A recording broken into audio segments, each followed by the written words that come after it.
In 1947, in Dunedin, New Zealand, a remarkable boy named Roddy was born. Roddy was born with Down syndrome, and in the 1940s, people didn't understand a lot about Down syndrome. At that time, people with intellectual disabilities were often seen as broken and sent to mental hospitals. But Roddy's family was different. They didn't see Roddy as broken. They saw him as special. His parents and sisters loved him and wanted him to flourish. His aunt, Marjorie Allen, made a commitment to Roddy and his family and started educating herself on options for Roddy's future. She traveled to Europe and she became inspired in the teachings of Dr. Rudolf Steiner. Dr. Steiner was a visionary with a pioneering philosophy. He was the father of the biodynamic organic movement. He was the father of the inclusive social development movement, which was a holistic approach to education, to community building, to health and well-being. And his approach became a model of success in nurturing potential and in embracing diversity.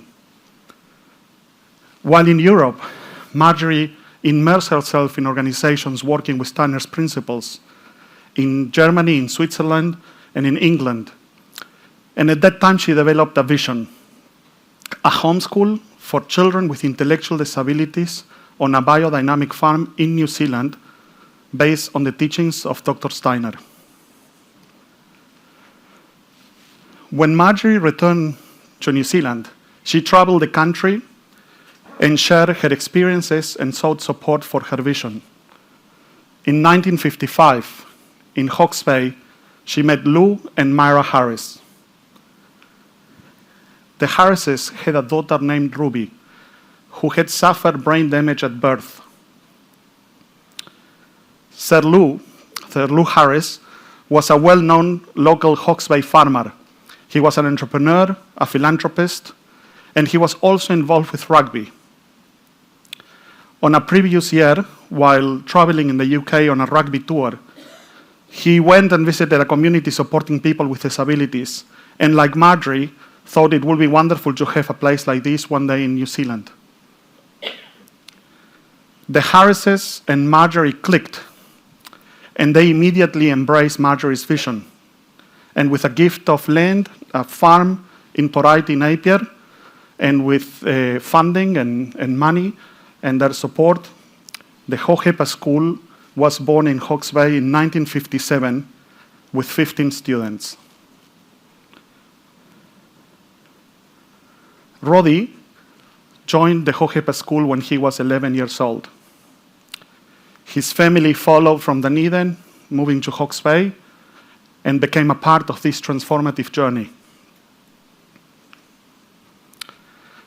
Today, Hōhepa has grown dramatically to be a thriving community with many pillars, all working together to empower people with intellectual disabilities to live life to the fullest. Today, our school has 44 students, all with intellectual disabilities. We have 2 farms operating 100 acres of biodynamic certified land where we grow food for our community and also for the wider public. We have a dairy, we milk cows, and we sell our milk in reusable glass bottles in our shops, and we also deliver across Hawke's Bay to local businesses and local councils. And we make a wide range of award-winning cheese. Our cheeses are organic, and they are also sold through our shops, at local farmer markets, and to wholesale customers. Local wineries also feature our cheeses on their menu. And every year, we are humbled to receive a number of cheese awards in New Zealand. But last year, for the first time, we won an international award in England. And we have 3 shops across Hawke's Bay, where we share and celebrate our story with the community. And I invite you all, if you come to Hawke's Bay at some point, to pop in and say hi and experience inclusiveness, social, and ecological responsibility in our culture at Hōhepa. Every Friday, a team of people goes to the old forest to collect seeds.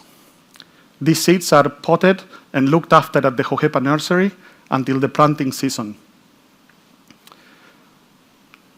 We have established multiple wetlands and riparian areas, and over the last 3 years, we've grown 100,000 trees.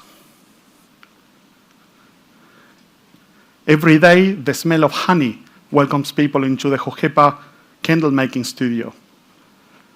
Our candles are made with locally sourced beeswax and are sold through shops around New Zealand. And we make wooden furniture and toys, and our toys and wooden furniture are enjoyed by many generations in a family, because if they ever break, they bring them back and we repair them and make this a very sustainable options for toys and furniture. And we have also a stone carving studio where each sculpture is uniquely created, hand-carved by people from Oamaru stone.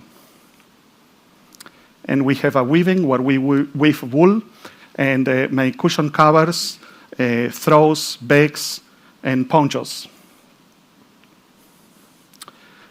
Today, we employ 640 people in Hawke's Bay. Our team, we understand to be the third largest employer in the Hawke's Bay. 15% of people we employ identify themselves as having a disability. Since the beginning of Hōhepa, we believe that we've touched approximately 5,000 people, and this doesn't count the people who have come through our shops or purchased our products. And I don't share about these social enterprises and the Hōhepa story to show off. I share this story to show what is possible when one commits to a transformative approach. You see, when I think about Hōhepa, I think about the caterpillar. The caterpillar forms a chrysalis and rests. Inside that chrysalis, there are many imaginal cells. These cells carry the seeds of future potential, the blueprint of a flying creature. The butterfly. The butterfly is created out of these imaginal cells. And it becomes a symbol of new life, of hope, of resilience, of beauty. We all contain the seeds of future potential. We are all in an ongoing process of transformation. No matter what our abilities or disabilities are, we are on a continuous process of transforming ourselves, and through our own transformation, our environment gets transformed. And as the environment gets transformed, each one of us is transformed as well. One day, Roddy's mother said, "Little did we know when our little boy was born with Down syndrome that so many lives will be affected by his birth. It is a fact that these children bring so much light and warmth into the life of the families they are born into and to all of those who they come into contact with." Roddy's birth inspired a vibrant revolution of care, of inclusion, of hope for people with intellectual disabilities. Did you know that in the 1940s, when Roddy was born, the average life expectancy for people with Down syndrome was 12 years of age?